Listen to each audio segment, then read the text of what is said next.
Hello and testing. Hi, I'm author Grace Wilson, here to share with you some of my best survivor wisdom if you are required to co-parent with a narcissist or in a custody battle with a narcissistic ex. Please know you're not alone. Many of us have gone before you, and we have some things that we can share as many of us have handled similar things, even though it's not 100% the same, it can be very similar.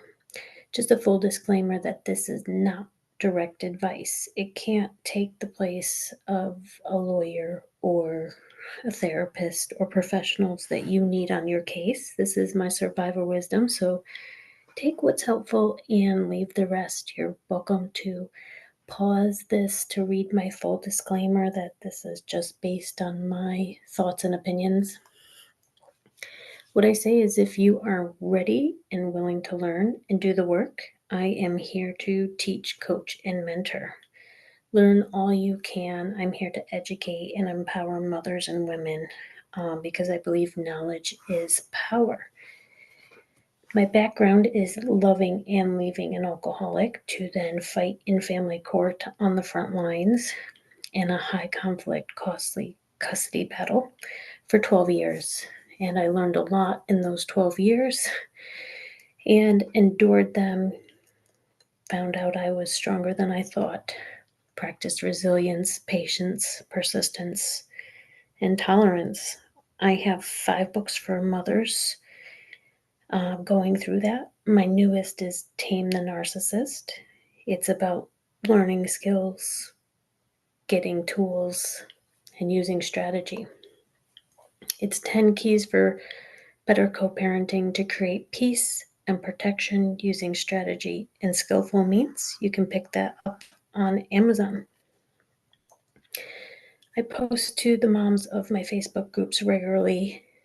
Regularly, they talk about all the unfair situations, the injustices to them and the children. And I teach them and encourage them to think differently and choose differently for the sake of the child.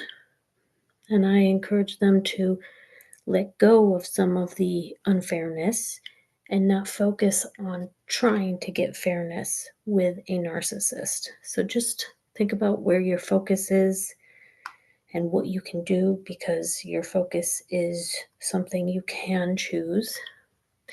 And this is just sometimes, generally.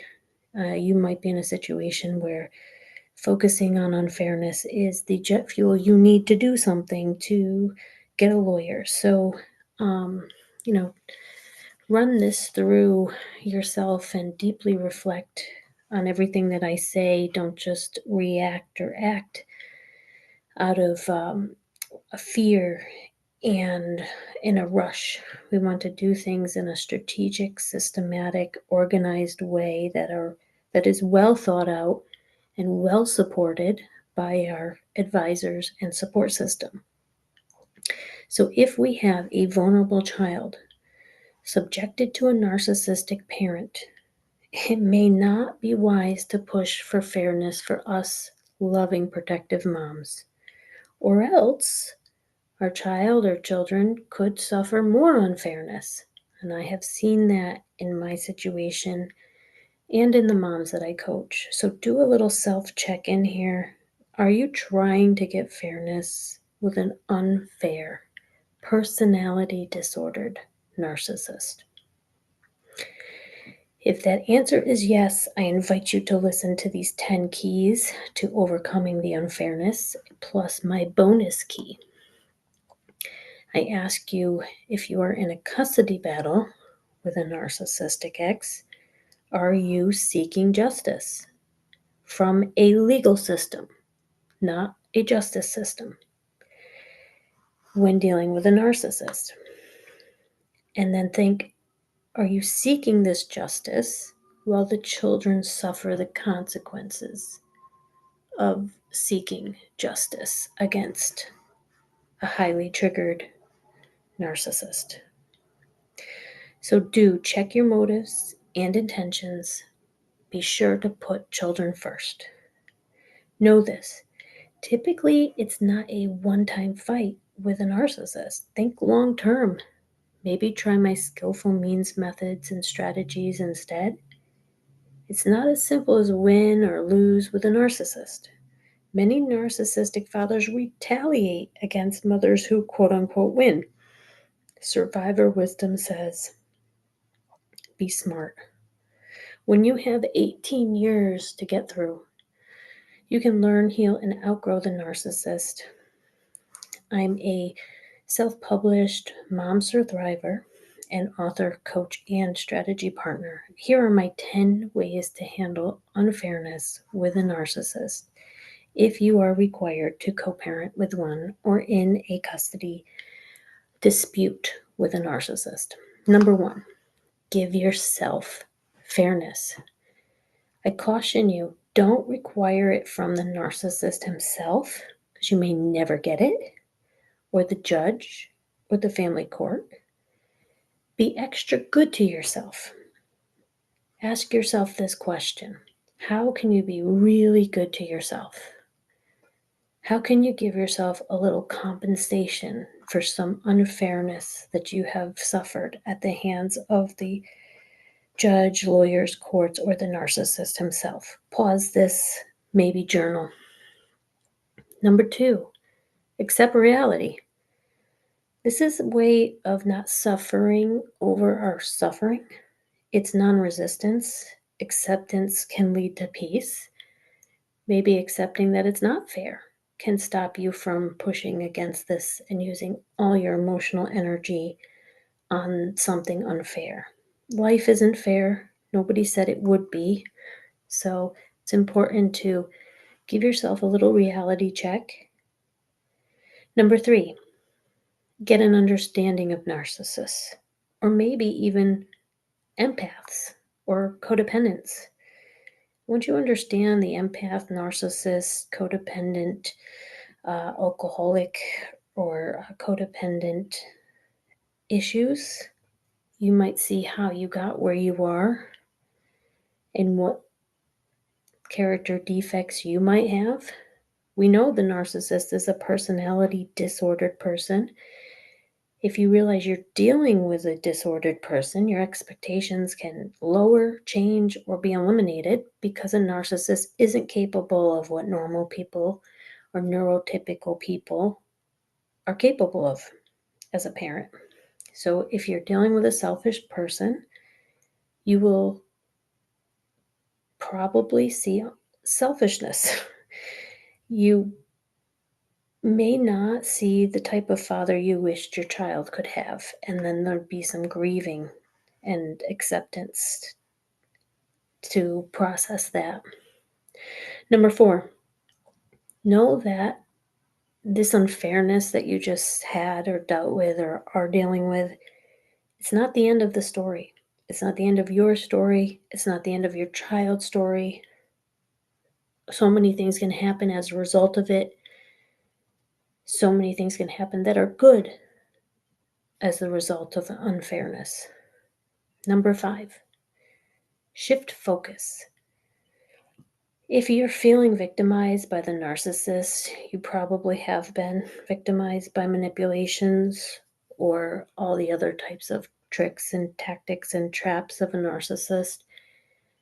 But it may be helpful to shift focus and realize who ultimately this is not fair to, which would be the children. Number 6, label it, name it, vent, share, have a holy witness, purge the pain, frame it, tell your story, verbalize, articulate it. Ask yourself or write down what you're feeling. Your feelings matter. Was there a boundary crossed or a boundary violation? Be able to explain it to yourself and someone safe. Number 7, actively heal past wounds. unhealed, unresolved past wounds unrelated to the narcissist, like from our own childhood pain, can become big triggers today. And there's always that saying that comes to mind here, that we tend to be crying about more than just the issue at hand when we cry. So, are you accumulating any grief? You might still be grieving the divorce, the breakup, something from the past, and then all the newest small things to grieve feel bigger because there's so much unsettled and unprocessed grief. So, where might you go for healing, comfort, and a place to process? Number 8, do an invisible act of power.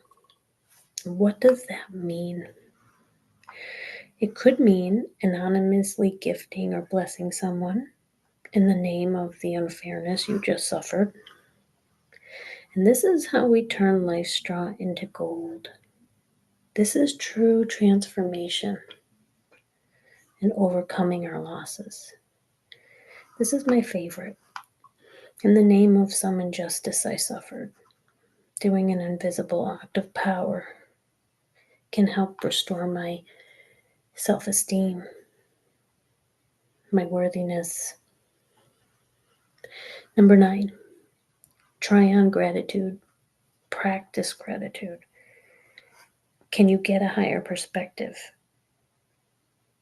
How might you thank this unfairness? That's a tough question. You may not be able to think it right now. How might you think this unfairness in 10 years? Number 10, ask yourself a powerful question. And I have 2 of them here. How might you handle unfairness more gracefully? How might you use this unfairness to motivate you for good?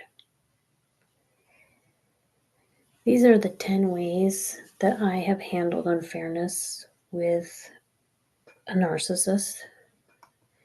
I have a bonus way. Number 11 is to actually learn the lesson in the unfairness and stay out of unfair fights or situations with a narcissist or an unfair person. Have you learned the lesson? What is the lesson? Maybe pause this and write your lessons down. What have you learned? If you're required to co-parent with a narcissist, I share my survivor wisdom. Some of this is to stay above the narcissist nonsense and not engage. Don't create situations or step into situations that could be unfair to you or have more unfairness behind it. Focus on your health, your needs, your child's health and safety, the best interest factors.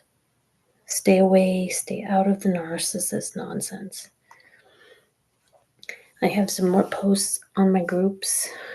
Some say, don't allow yourself to be intentionally provoked by the narcissist. So how can you avoid that? It's by staying self-aware. Avoid being backed into a corner of reactive abuse as your form of self-defense. Watch out for any Darvo tactics. I have some more skills that I teach moms, like the skill of non-resistance to stop a fight.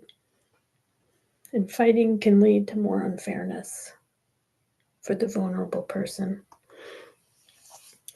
And fighting does affect everything, including the children, their childhood, our energy levels, finances. So do a self-check-in and see if you're contributing to the conflict in any way. I give tools for the moms to use in my groups. One of them is my survivor wisdom. 2 is discernment. 3 is patience from understanding. 4 is the love for our child. And 5 is self-compassion. So welcome to my work. My SUR-THRIVER tip is your mindset does matter. Check what you are thinking. I have many digital products like how to communicate with a narcissist using skillful means, and 25 key phrases that can neutralize the narcissist when co-parenting or in a high conflict custody battle. I teach the use of skillful means and positioning ourselves for successful negotiations rather than fighting. This gives us our best chance and our child's best chance. The narcissist has many tricks, tactics, traps, and manipulations. My Navigate Around the Narcissist can give you strategies, skills, and self-rules to establish. We have the ability to adapt, endure, change, navigate, love ourselves and our children, and watch them grow. You're welcome to come to my website, www.gracerolson. Read some of my free blogs. For moms, I have many power tools that moms can use and some things about facing and dealing with the grief or how to prepare for family court. I have other guides on how to gray wall a narcissist or to document a narcissist. Be willing to learn the lesson and change what you can. My first book is Co-Parenting with a Narcissist, 7 Self-Rules to Stay Sane. My second is How to Fight a Narcissist in Family Court and Win, Super Smart Strategies for Success. My third is Co-Parenting with a Sociopath, Survival Insanity Guide. And my fourth is How to Survive a Custody Battle with a Narcissist when the family courts force you to co-parent. I do have another video of strategies for dealing with a narcissist and a high conflict, who is a high conflict co-parent. So you are not alone in this struggle. I encourage you to pick up any of my books and start reading, learning, healing, and growing. Thank you so much for watching. Remember to like and subscribe. You can send me a message on Facebook and let me know which one of these really helped you deal with the unfairness in your situation. Thank you, and I hope to see you in some of my mom's groups.